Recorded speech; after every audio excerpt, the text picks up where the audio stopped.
know. Black Men's Radio. The place where men and women really speak. Oh man, what a show. It's Men's Radio. This crazy show is on 3 times a week. Now Russ and Phil are there to help with all your cares. We laugh, we cry, we talk like grown-ups do. But if you're sad and low, it won't cost you no dough. Men's Radio, that's the place for you. With Russ Kane and Phil Dave. It's Friday. Do you think they realise we sing live to that? I know, extraordinary. I told you about the time when actually I had someone message me who I've known for years. He said, Phil, I didn't know you could sing like that. Oh, you sing beautifully. You were in the Vienna Boys Choir, weren't you? No, sorry, you were at a Vienna. It's entirely different. I misread the press release. As long as I didn't eat a Vienna with the boys choir, that would just be very odd. But anyway. Well, you could do. You could go to Vienna, meet the Vienna Boys Choir and say, hey, let's go out to Vienna's R Us and just eat some Viennas. Why aren't you in the Tower of Power? Well, I thought you've been fired. You've been fired. I haven't been fired. Actually, do you know what? I've got to be perfectly honest with you. I really don't want to go into too much detail, if that's okay. Oh, come on. I know full well that this is where men really talk and all that. Yeah. But it's been a bit of a rough week in the Dave household, if I'm brutally honest. Yes. So the truth is, the reason why I'm home is because that I thought it best to be based here today rather than miles away if I was needed in a hurry, say, for example. Do you have a note? What I've done is I have explained to the powers that be is that I shall be working from home, and they seemed relatively okay with that. Emma Webb, do you know what? It took longer than I thought for someone to ask that, bearing in mind that it's a Friday. Am I going to be doing collar today? I'm afraid, as much as it pains me, because I'd love to, I just really have not got the time today, because it does take quite a long time to put together. But yes, I'm sorry about it. No collar. Lightweight. You lightweight. But I'm surviving on 2 hours sleep, so I think I'm doing Well, join the freaking club. I got the worst in the middle of the night. I got the worst case of insomnia yesterday. You know, I suffer from it. And at 4:30 in the morning, I still Claridge's to close the restaurant. Blimey. That's lunch finished, Phil. I was going to take you there, but no, it's being closed. I can't do it now. Is that Paul's place? Paul Claridge, yeah, him in his hotel in East Croydon. 4:30, I gave up. I thought, this is just crap. There's no point in just lying here, everything running through my head. So I got up, made a cup of tea, had a sandwich, and then switched on the TV and watched Catching Killers, which the lovely Chantal had recommended on Netflix. Bloody marvelous. I watched 2 episodes of that documentary. And then I went back to bed, and I got about 2 hours sleep, I guess. And weirdly, where you're not at the moment, I shall be at midnight talking about the Beatles and the new Peter Jackson film, Get Back. Well, check you out. Yeah, check me. If you're on at midnight, then you'll be speaking to the marvelous Daryl Morris then. Oh, it's Daryl, isn't it? Okay. But yeah, no, I would point out, though, that I will be back there later today, but only when someone can come and take over from me, you see. So this house is not alone at any one given moment in time. A chair is not a chair when there's no one there, but a house is not a home. I don't know the rest. Close enough. Well, let's close enough. So anyway, not going into big details. Have things got worse, or are you okay at home? I don't know. You. I mean. So the only good thing, Mr. Ray and Mrs. Linda.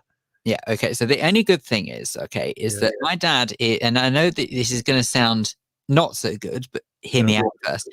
My dad is currently in hospital. Okay, but it was scheduled.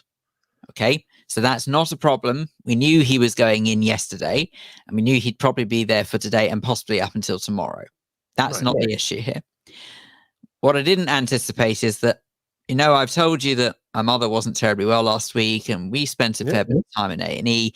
Well, the truth is that the remnants of that are still lurking, and I just don't think it's a very good idea when someone feels that delicate to leave them to it. So that is.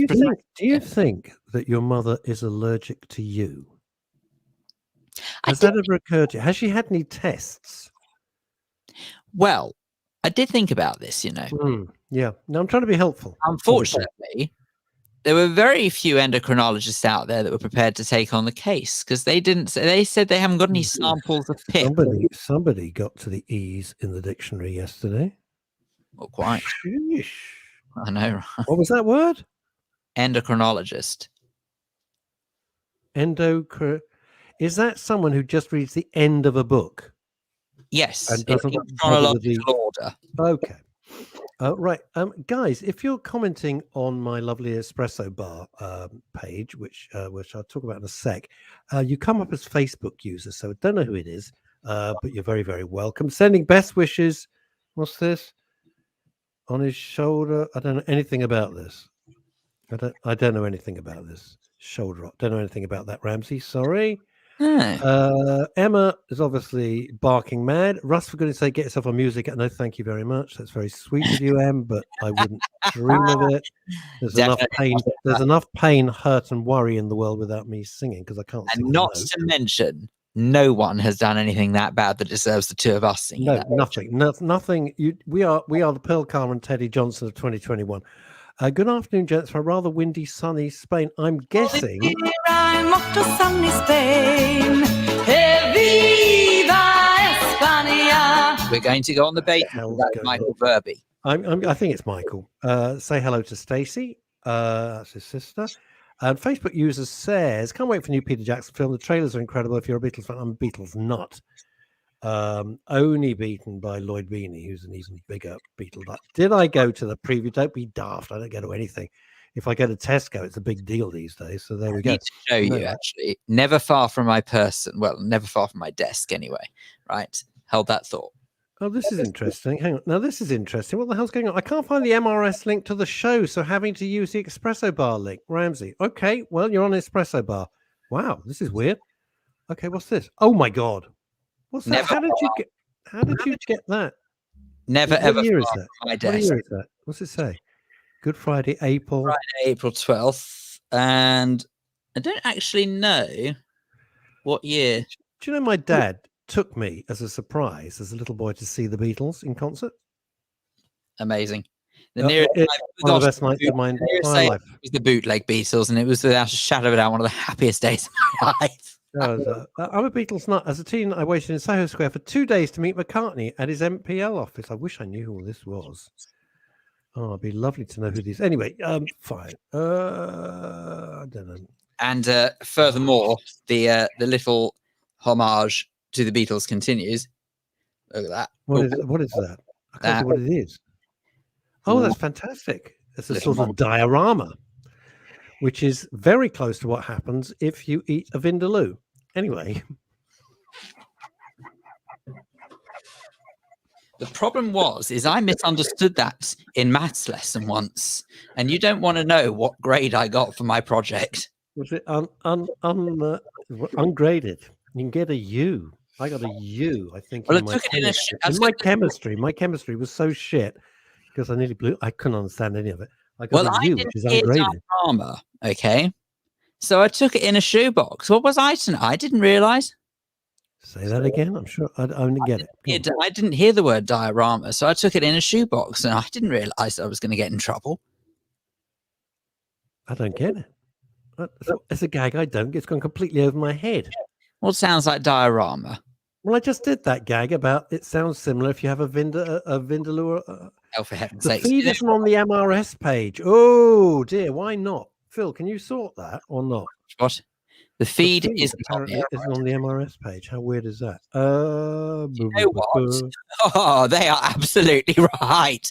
It's going on the MRS page now as we speak. So refresh the MRS and you'll find it. Why was that? I wonder. It wasn't selected. Was it not me? Whoops. Was that me not putting it in when I... It's a very, very simple mistake to make. Don't blame anyone. It's fine. Yeah. Whoops. But on the plus side, our lovely friend listening on Deluxe Radio is listening. Oh, that's fantastic. Well done. Hi to everybody on Deluxe Radio. Something like 42,000 of you out there, which is beautiful. Thank you very, very much indeed. Hooray, we're here, says Paul Andrews. Maybe I did. I thought I clicked on it. Anyway, there we go. Life happens. Stuff happens. Word. There we are. Thank you for sticking with us. Right. So that's all good. That's all marvelous, marvelous, marvelous. Now, what was I going to say? I don't know. What was I going to say? We've got a very good guest. Sorry, my my mind went totally. This is what happens. Well, Phil and I, 2 hours sleep between us. Not that we're together. You know, so that was separately. Before you get any idea. Oh, there you are, Send. Kiwilashma. All right. So everyone's now happy. There we go. I waited to meet McCartney for 2 days. Well worth it. Did he say, Paul, how are you? Come in, join the band. No, possibly not. And Kimmy Lashmar's happy. There we go. And Paul Andrews is, yay, we're here. Hooray. Anyway, thanks everybody. That's way better, baby. That's way better. If you can't find us, you can always find us on my group, the Espresso Bar, which if you're a male, I'm sorry, but you can't, ladies can't join. This is the one thing ladies can't join. Ramsey's getting it first. If they could see me now. Oh, can you see me now? Ramsey, yes, we can. Those little friends of mine. His name is Ramsey. I can't do it. It doesn't scan. It's hopeless. Got a good guest. Very, very interesting guest because it's the Irish Film Festival. And Stalker. Pardon? What is that? What? Stalker, says Ramsey. It's random. What is that? Oh, you were somebody was stalking Paul McCartney. You say, see, look, here's the logic of it. Paul Andrews, yes, I waited to meet Paul McCartney for 2 days. Well worth it. And then Ramsey goes, Stalker. Do you know what? I have to tell you, I'm so worried that there is something not right with me. I have never been that fussed about meeting anybody. You waited outside my house for a week to meet me. That was because you weren't answering my calls. That's very different. That was it. You didn't take the hint, and there you were, hiding in the bushes. Up eventually. Yeah. That's why I'm still here. It was annoying that you. Here we go. Good morning, everybody. I don't know. He doesn't talk. Why is he looks like with that hat? He should talk like that. Good morning from the other side of the big pond. Why is he? I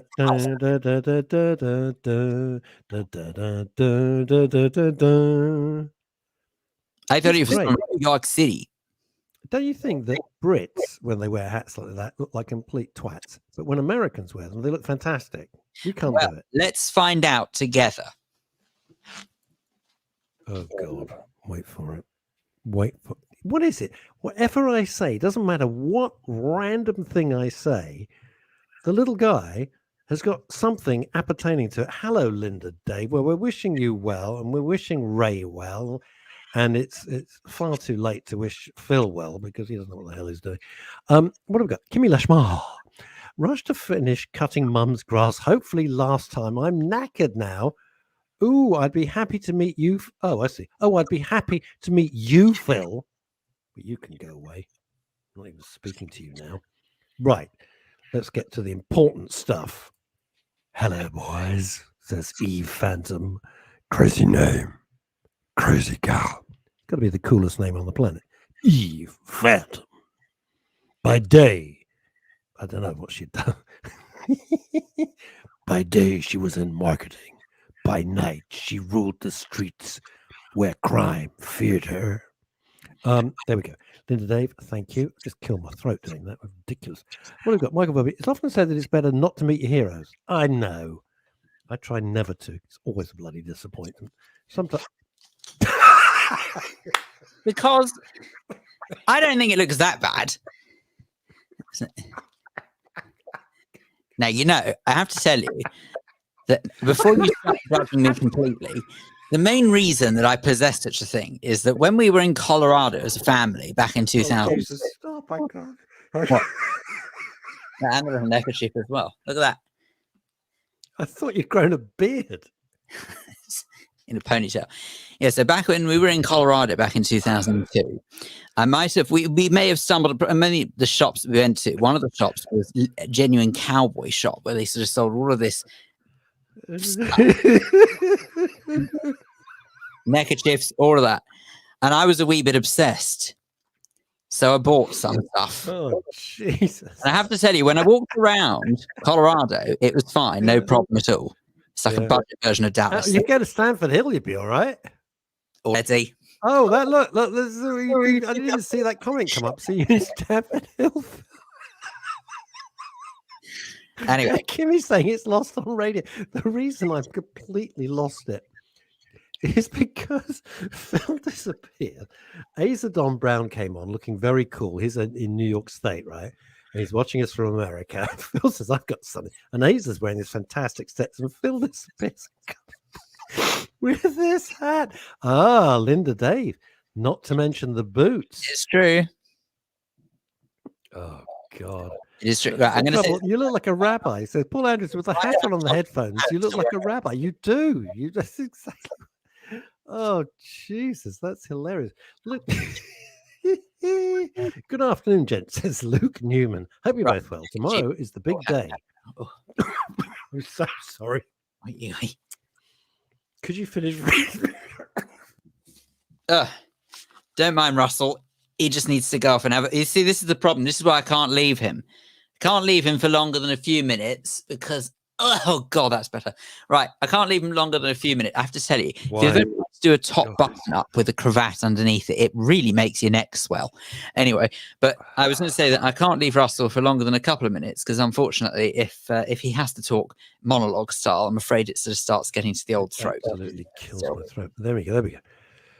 Luke Newman, good afternoon, gents. Hope you're both well. Tomorrow is the big day. The Mental Health Moles book will be on sale at Sandbox Co-Retail in Sook at the Grafton in Cambridge. It's a great book. It's a great book. Luke sent it to me and sent me a PDF of it, and I was so impressed. So Luke came on the show.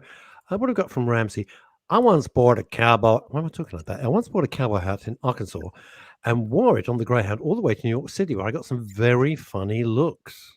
You see, it's funny. In Colorado, I didn't get the looks. As soon as I tried to wear it at home, well, it looks ridiculous. You know, I was on the tube once, and a guy came in, and Crossroads meets JR.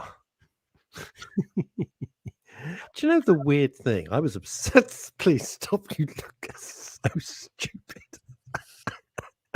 On Deluxe Radio, I am telling you, you are missing a treat. Come and watch us on the men's radio. Please stop. You look so dumb. Tell everybody on Deluxe Radio how they can actually see us. It's a shame, but you do know if you head over to facebook.com/men's radio STN, you will be able to see us.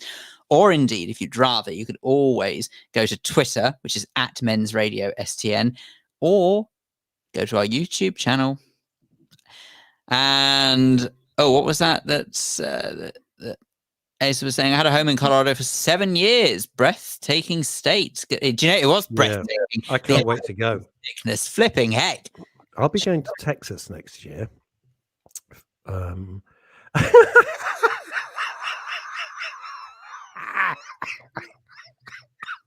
didn't think I looked that bad, did I? It does look like one of Ken Dodd's Diddy men. Phil does look like one of Ken Dodd's Diddy men. Oh, me. Didn't give us that bad, but you know, thank you. We are the Diddy men who live in Nottingham. Oh, when I did my little tour of the UK, have to tell you, one of the places I went to was Colorado. No. Okay. One of the places I went to was indeed Knotty Ash. And I have to show you, I'm about to share this on screen as we squeak. So bear with. How do you do this? Explain how you do a show. How do you share it? I need to show you this sometime, actually, don't I? But yeah, no. Well, you know, pictures of my dog and I know, right? Fascinating stuff.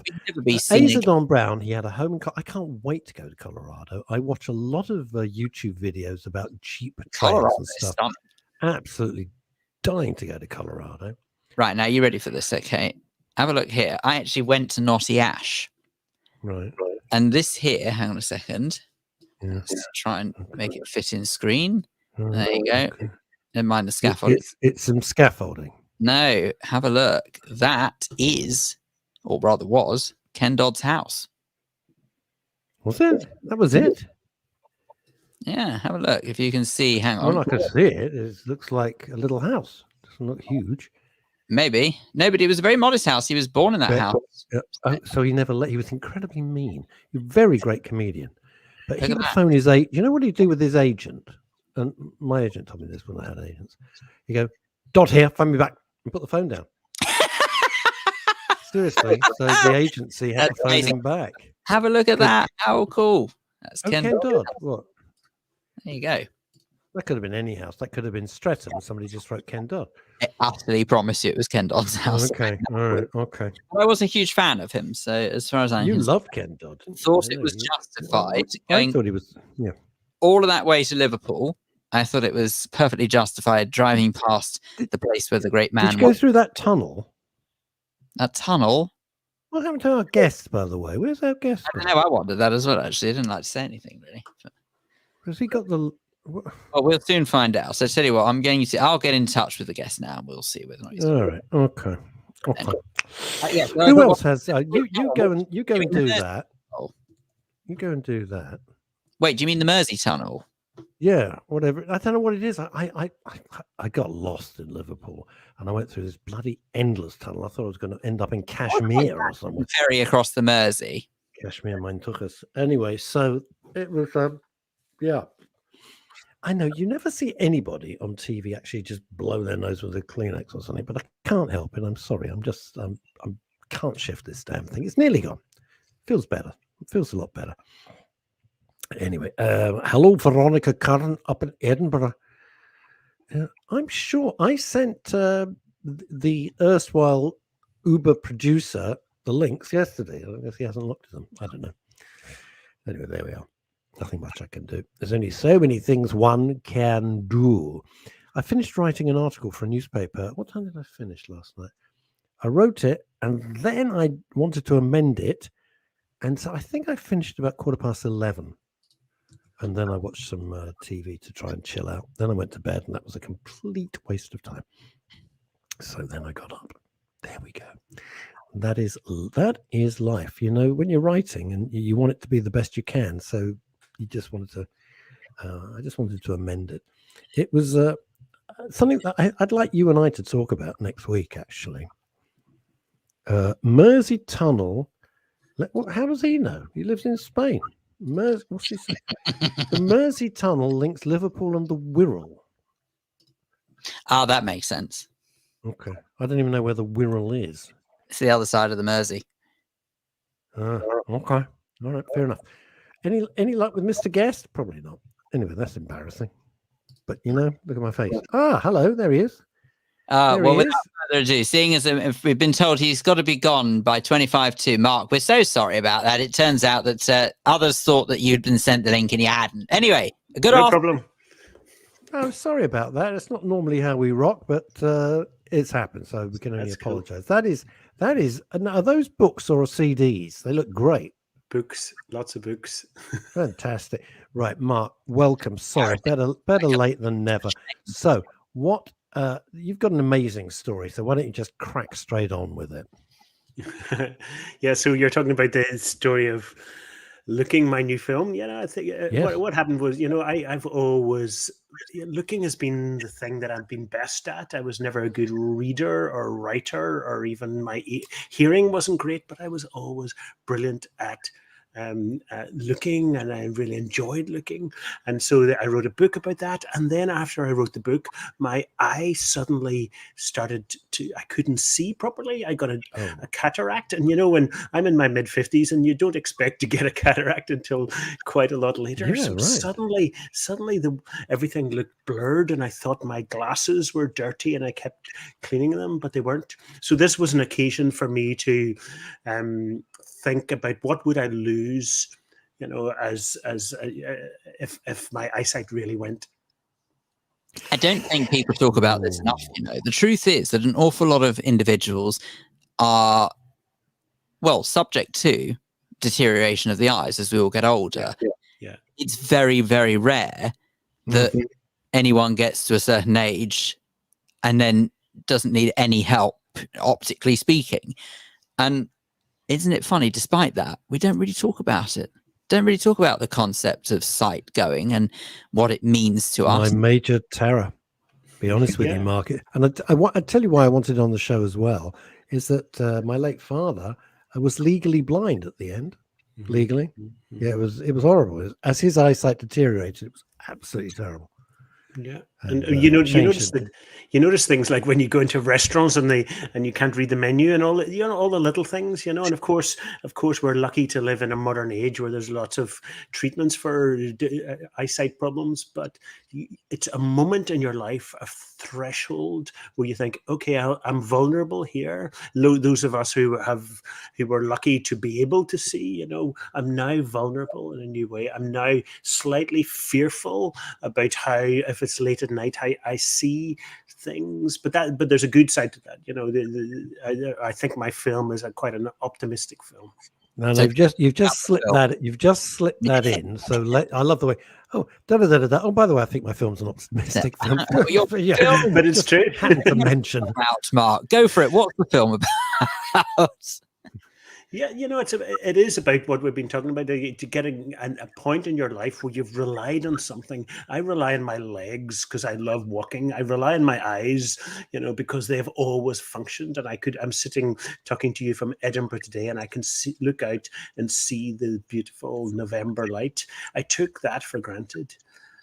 And then when your eyes go, then a bit, you stop taking things for granted. And I think that the film is sort of about, okay, what would you lose if you couldn't see anymore, and what are you grateful for, and how does that relate to questions of, empathy and mental health and happiness, etc.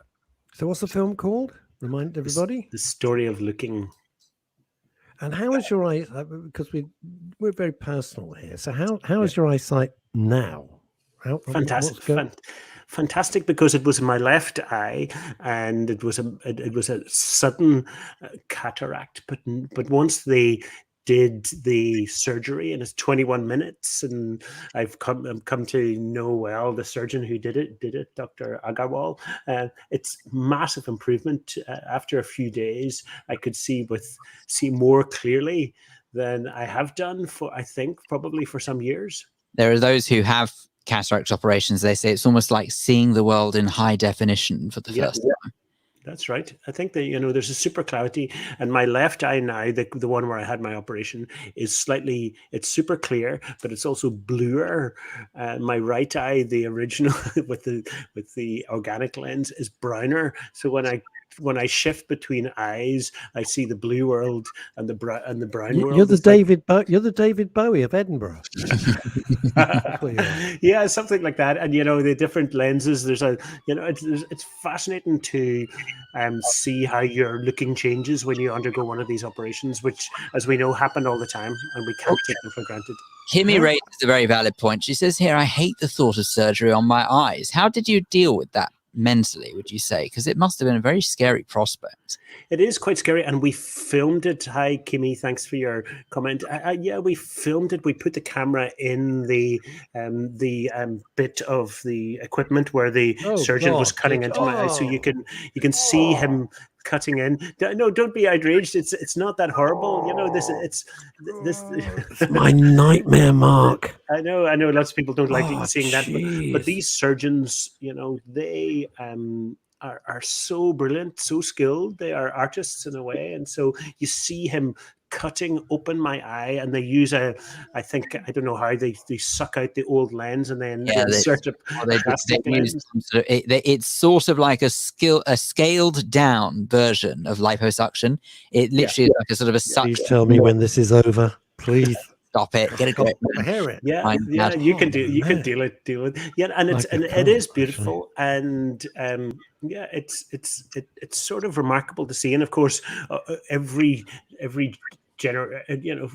all the people who lived the previous centuries and the centuries before didn't have the opportunity for this. I remember my granda used to have the bottom of a milk bottle to try and use as a lens. Oh my God, that's why they called them milk bottle glasses, didn't they? Because those NHS things that John Lennon. Yeah. So we're so lucky to have this technology. Well, that's it, isn't it? And I feel that sort of, I don't know whether or not you are a religious man, Mark, or not, but if you think of how many years that people sort of would cry out, they would pray to whatever they believe in or whoever they believe in, if at all, and do anything for a cure, because the thought of, I don't think anyone losing their sight is a particularly thrilling one.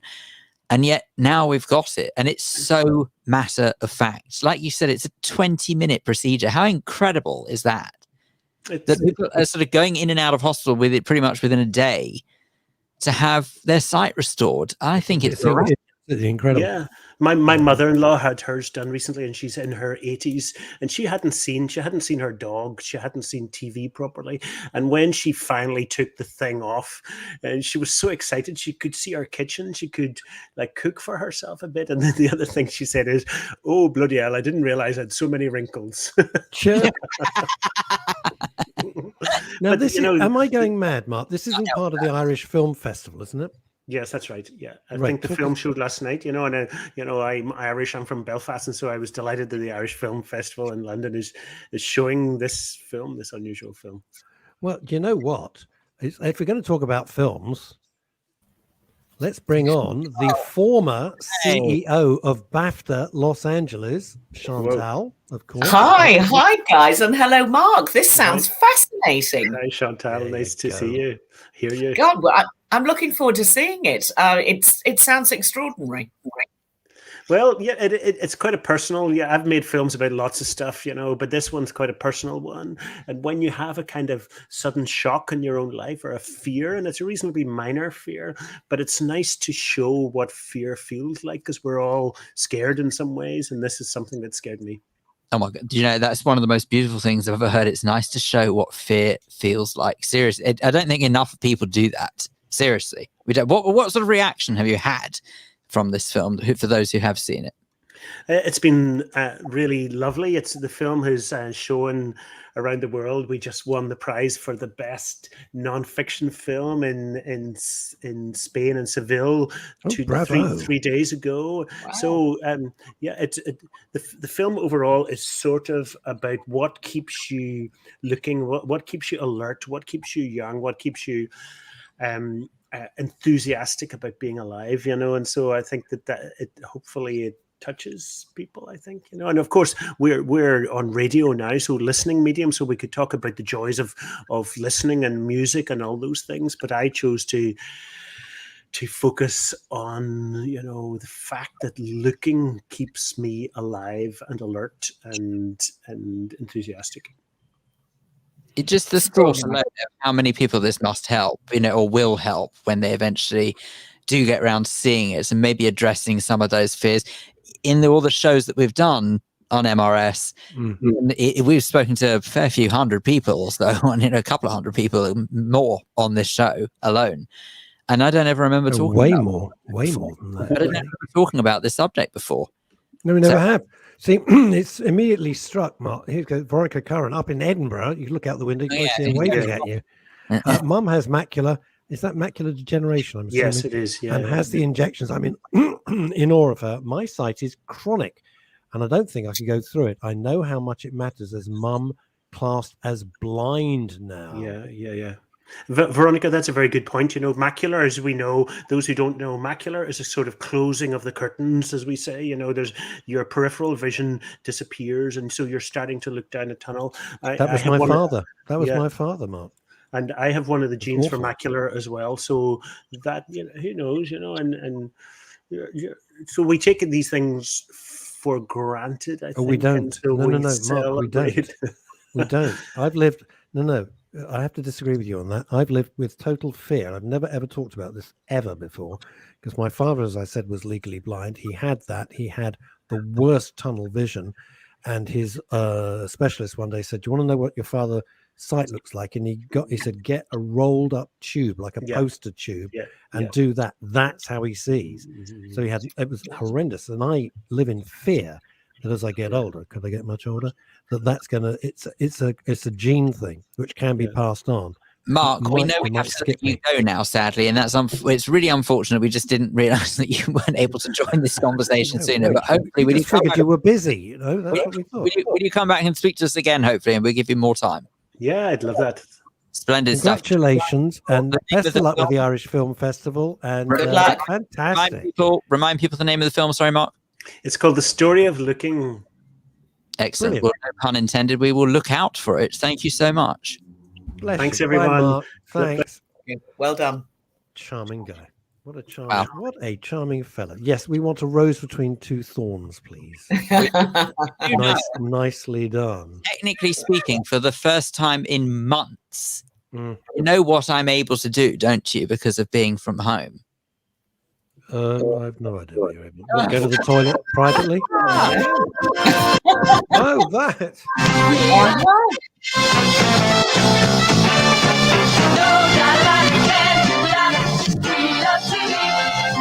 There you go. You see, it was almost worth waiting several months just to have that back again. Now, listen, I got to say, what have we got here? Tony, thank you, Chantal, because when I had my insomnia yesterday, I gave up at 4:30 in the morning. I thought, what has Chantal recommended that I should go and watch? That I don't have to do like 10 episodes of the thing. And you said Catching Killers last week on Netflix. Remember? Maybe. You okay. Did. Or am I going completely mad? I think it might have been somebody else's suggestion, but I'm sure it was a good one. Were they growing out of fringe? No. Anyway, Catching Killers, Netflix, damn good. It's documentary. Beautifully made. I thought you recommended it. I really do hate the thought. I really do hate the thought of insomnia. It keeps me awake at night. Oh. You may laugh. I feel like death warmed up. Very, very good. Netflix, Catching Killers, and basically it takes the original detective. I'll be very quick because we want to hear you, not me. Takes the original detectives on these. Shut up, Phil. On these huge cases like the Green River Killer and stuff like that, and they recreate. But what got me is they started crying in every case. These toughened, hardened detectives, when they thought the Green River Killer, which is in Wisconsin, I believe. If I've got it wrong, I apologize. He killed 49 women. Good God. 49 women. And they took 30 years to get him. Because DNA and science, you know, I believe in science more than religion. I don't believe in religion at all. Science had improved and they'd kept the samples from all those years ago. It's a fantastic documentary series. They're only 40 minutes each, so you know it's not too much of a time commitment. There we are. I'm shutting up now. Over to you. All right. Well, that sounds good. I don't think it was my recommendation, but I did see it on, and I thought at some stage I would get round to watching it. But there is so much good stuff out there at the moment. It's difficult to know what to watch and what to talk about. Coming in from America. Look at that. Seattle. It was in. Absolutely right, Asa. Thank you. It was in Seattle that the Green River Killer. Yep. Right. No, the first thing I want to talk about is sort of men in thongs, which is not a topic I normally spend an awful lot of time talking about, but there is a brilliant 4-part documentary series on Amazon Prime, which is called The Curse of the Chippendales. Who remembers the Chippendales? Well, Phil was in the Chippendales. They used to stuff Phil down the front of their pants before a performance. That's what they do. So the women would go wild. Harlow is just Phil. It was actually Phil. You see his little face. Hello. And his little face would go back in their pants. It's the Chippendales. Anyway. This is a terrible thought. But actually, the Chippendales was really a thing. And I mean, you feel it's a weird documentary because it takes you back to a time where objectification was all sorts of things different to different people. It was really the first time that women started objectifying men in a way that we now go, actually, this is just wrong in every which way. But the Chippendales, do we though? I don't think we do think it's wrong yet for women to objectify men. I know we absolutely think it's wrong for men to objectify women, but I'm not so sure it's the other way around yet, you know. Well, I don't think you could do the Chippendales again. I mean, it actually still exists. Magic Mike is the Chippendales. Yeah, but I think honestly, I think the world has shifted on its axis in the last 2 or 3 years in terms of, you know, men and women and what they think about each other and how they behave towards each other. And I think this actually in 2021 would feel very out of place. What am I supposed to do with the voucher I got you? For your next birthday. Sorry about that. Anyway, that aside, that's a whole other argument. We could spend hours talking about that. Do you know something that's very weird, Chantal? Shall I tell you why this is very weird? Because I'm working it's a project for 2022, but I'm working on it for about 9 months so far on a movie all about this. Yeah. How weird! Good. How weird is Well, that? This particular story is really fascinating and will generate lots of interest in the subject. So actually, your timing is probably pretty good. But anyway, for those that don't know, the Chippendales started in 1979 in a nightclub called Destiny 2 in Los Angeles. The nightclub was owned by a guy called Steve Banerjee, who was a sort of rather poor businessman, started a lot of companies that had failed, and then suddenly latched onto this idea of trying to find different nights of the week where people weren't coming to the club to do something strange and different. So they had mud wrestling nights. They had various things that he tried, but the one that he tried, I have never, ever, because I'm a neat freak. Phil's, what a neat freak is. It. We'd be just sitting there going, "Oh God, where's the towels? Where's the soap?" Yeah. Obviously, I was that one on the school playground, or when worse, when we were in the fields playing the likes of cricket and rugby and football. I was the one standing on the edge because I did not want to get my PE kit dirty. I'm sure. Oh, bless you! Such a sad story. He is sad. Wasn't supposed to be, but thanks. Yeah. Anyway, so after mud wrestling, it's whiter than white. But after mud wrestling, the one that sort of bubbled to the surface was a night where he put on male dancers, but they were really there. They weren't a formation team. Individual dancers came on. It was all a bit of a mishmash, but actually women loved it and came more and more and more, and the thing grew like Topsy. And then he partners with a guy who's got a background in choreography and television from New York, a bloke called Nick DeNoyer. And therein, from that moment on, this whole documentary series completely changes tack. So you start out with this froth and bubble story about the rise, no pun intended, of the Chippendales. And then suddenly it takes a very weird left-hand turn. And it becomes, actually, as described by the FBI, what their most important murder for hire crime ever. And you sort of don't see it coming, and then suddenly this documentary goes off in a completely different direction and gets more and more fascinating. And it is a fight to the death between these two men, the guy who created the original idea and the man that he basically sold a half share to, and also interestingly sold the IP rights in the touring of the Chippendales. Oh God.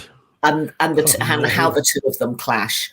But it's really well made. It's made by a very good British documentary producer called Simon Chin, who also made Man on Wire. He made I love that. Man.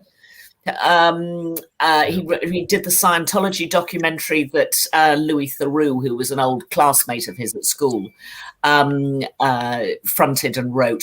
So he's a very good documentary maker. It's only for 1 hour. It's absolutely worth watching, and it's currently on 4:45 minutes, and it's on Amazon Prime.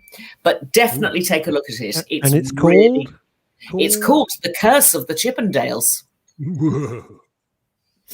So, but definitely just added some depth there. You see, well, there you go. That's got everyone's imaginations running crazy.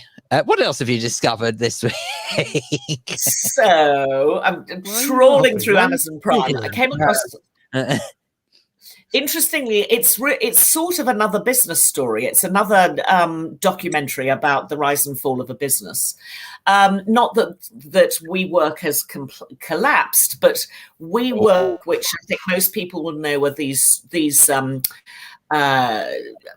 serviced offices where people come together and you can hire a desk, and it's been a global phenomenon. But in 2019, I think it was valued at 45 billion, which then dropped to 10 billion. And it's really the story about the guy behind it. Adam Newman, exactly, an Israeli guy and his wife, Rebecca, who created this extraordinary business, which really was just using up lots of empty office space and warehouse space, but it became much more than just a story about desks, because he then tries in a sort of messianic way to create nearly a religion. He really believes in himself. He believes in people coming together, and it grows and grows and grows until it just, excuse me. All right, can we have, Phil will have a 99 and a Mivy, and I'll have just a cornetto. Bless us. Just one cornetto, though. Yeah, just one. Sorry about that. You've got a very classy ringtone. That's so classy. But you know, Chantal, the story of Adam Newman is, I think, credited as being the most spectacular fall from grace ever recorded. And so more than that that very, very odd woman in America with the blood testing thing that was a complete phony. No, but whatever that is, not to the tune of 35 billion. No, it's a really good story. Unbelievable fall from grace. And I remember sort of reading it as it unfolded. It wasn't that long ago that really he fell on his sword, so to speak. I mean, it's funny, actually, really, if you think about it. A company valued at 10 billion doesn't sound like someone who's fallen on their sword, but the fact that it was really sort of 4 times that at one stage, it's quite staggering to think that he's lost 75% value because of his antics. But I suppose some of the most successful people in the world are highly eccentric, so it kind of makes sense, but still. Amazing. He basically turned it into a cult, and you know what I'm like about always talking about crazy American cults. It felt very cult-like. They would have these, all the staff would go to these big sort of retreats in the summer, and there was quite a lot of, you will do this, you will do that, you will live like this, you will believe this, and it obviously just went all a bit crazy, and he became a bit crazy too, but it's a great business story. I mean, you having lived in LA and soaked up that complete bonkers lifestyle, obviously, do these people just get completely twisted and carried away with excuse me, their own nuttiness? I don't know what else to call it, their own ego. I mean, it's about desks and offices. It's just get a phone and a desk and a chair. It's really not too messianic, is it? It's a desk. Yeah, but it's not. The point is WeWork's not like that. That's the whole point. That's exactly the point. Is that it's a little bit more than just your serviced office. Yeah. Well, what is interesting in both the documentaries I've talked about is that fame becomes corrosive. And I have always said that fame corrodes. Absolutely. And these two guys, Nick Denoyer in the Chippendales documentary series, and Adam Newman in the story about WeWork, they both believe their own publicity. They are both showmen. They both want adulation from other people. And I think it goes to your head. I mean, literally, I think it goes to your head. It goes to your head. Totally. Yeah. It totally goes to... good point from Kimmy. I was thinking this. It sounds like the Tiger King bloke. It does sound a bit like Joe Exotic. You start off with one thing and then you just become completely bonkers. And no one can turn around and say, Joe, you're nuts. You realize this is going to end horribly badly. Yeah. It is. It's kind of really a testimony to how the human mind works, how the psyche works, where the fix that one must get is sort of, I suppose, the adrenaline rush that someone must get for being treated in the way that fame brings must be like a drug. I don't think there's any other way to describe it. And of course, they sort of go bigger, harder, better every single time they go back for that fix. And one day it's got to catch up, I guess. Yeah. I mean, narcissism is an addiction. It is a thing, it is a mental illness, narcissism. Oh, yeah. And it can be triggered by all sorts of things. But when you suddenly get the world telling you you're fantastic and wonderful, that really drags you into this sort of belief of, your own self-worth, which is destructive, not positive at all, I don't think.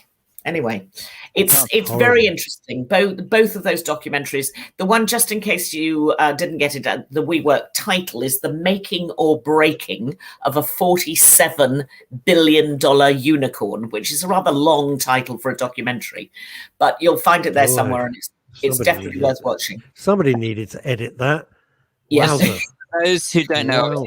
a unicorn is basically a startup company. Really, it's a foundling of a company. This is Indeed. good from Dave Sleet. Dave, I didn't put up your eyesight comment, which I should do, but we wish you well.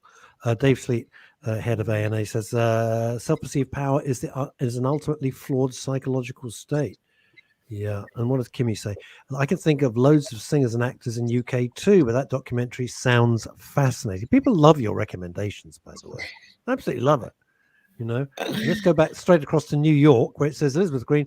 I was with Ranjini Guru, can't pronounce it, in wild country. Don't think I'm brainwashed.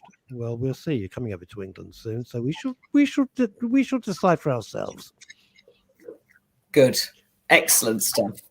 Well, I wanted to take us off to the cinema for a while because I don't think we've mentioned the film Dune before, which has been in the cinema now for a few weeks and is probably just about to come off most people's screens, but it's absolutely worth going to see.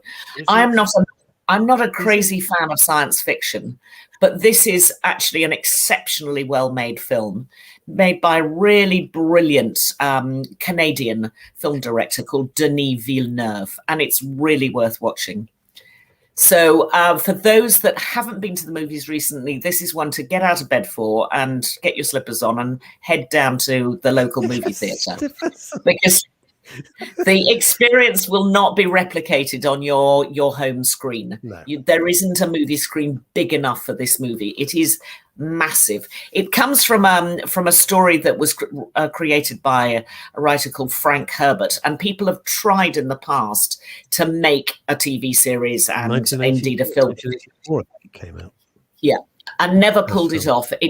It's been impossible to make a movie this big from a story that is so massive. But Denis Villeneuve has absolutely pulled it off, and it's really worth watching. You enjoyed it? Yeah, I did enjoy it. And I'm not a sci-fi. They call it Spice World.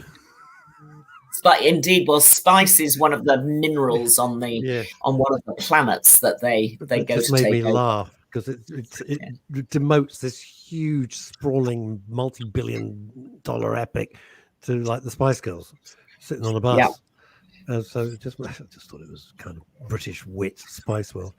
Is the story followable?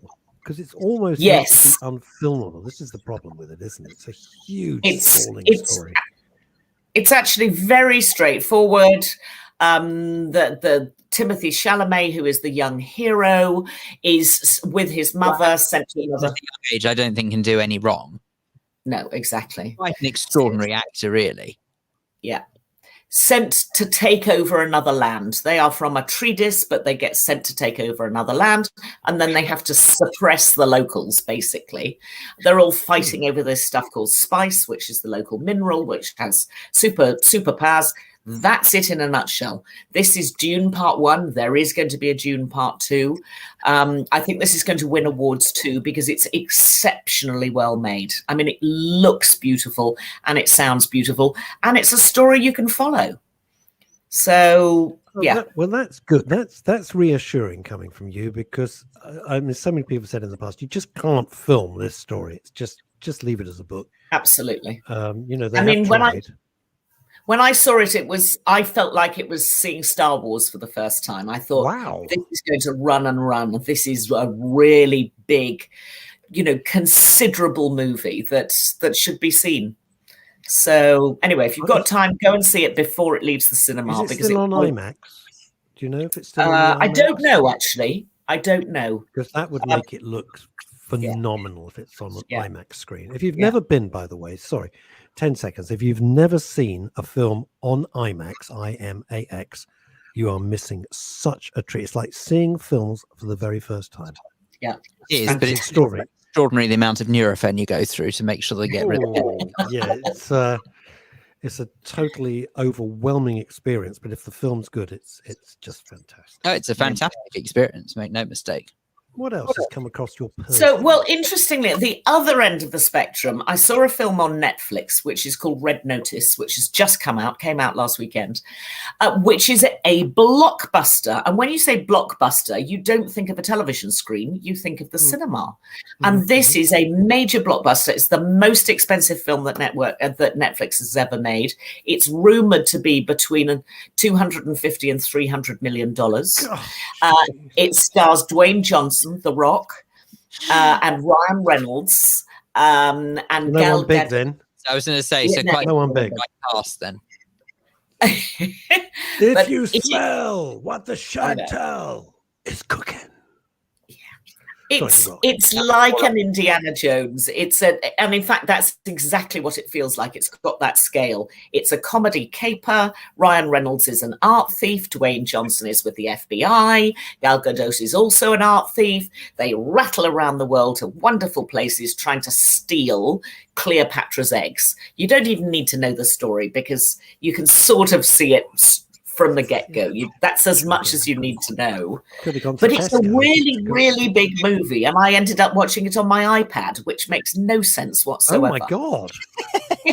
So you've gone from IMAX to iPad. IMAX. I know. What's it called? What's it called again? It's called Red Notice. And it literally is the biggest blockbuster that Netflix has ever made. Genuinely not trying to be flippant or stupid. Red as in something that you would read, or red as in the color red? Sorry. As in the color. I am so writing this down. I'm a huge Dwayne fan. Red Notice. But don't watch it on a mobile. Don't watch it on your iPad. Watch it on your biggest telly in the house. Watch it on a TV. Big telly. See, I watch it wearing my earphones because then I get the proper digital sound. Yeah. And especially with my rubbish hearing, I can watch because I don't sleep through the night and no one hears it. So it's great. Okay. I don't disturb anybody. So have a good but it's definitely worth saying that this is popular and populists like it. Critics think it's a bit meh, seen it all before. Yeah, it's a bit like this and it's a bit like that. Having said that, it's actually really good. And if you look at all the popular rating systems, they like it. So, and that's what I've gone with because I sat down and I genuinely enjoyed it. It's funny. The set pieces are great. The crash bang wallop is exceptional. Loving this. And the chemistry's really good. But, I would never take the word of a critic. I would far rather take the word of someone who either knows the industry.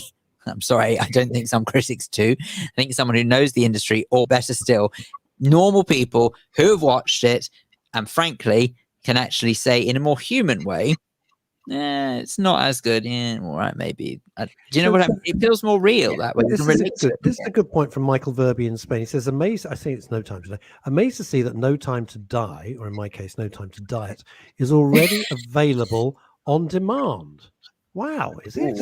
Well, to be fair, they've waited a very long time for people to see it. I'm not surprised it's on demand. Yeah, 2 years behind schedule. But wow, I'm surprised. We've got time for one quick fire. What have we got? One quick fire. Again, it's on Netflix. It's heavy.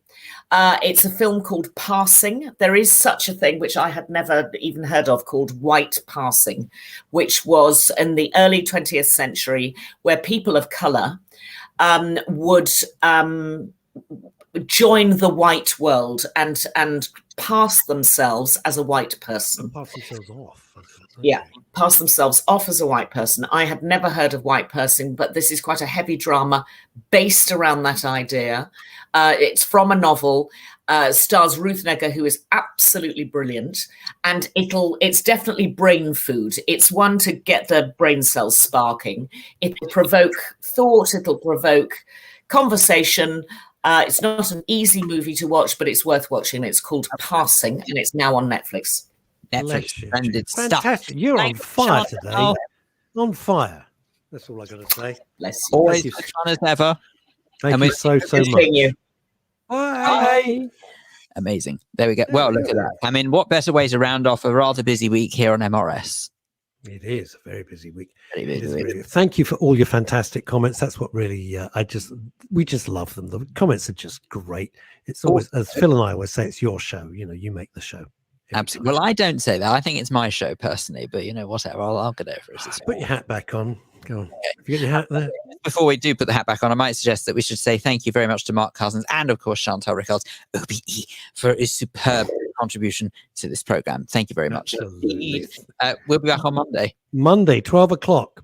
Be there or be square, as we used to say. Until then, cheerio, ski. Bye.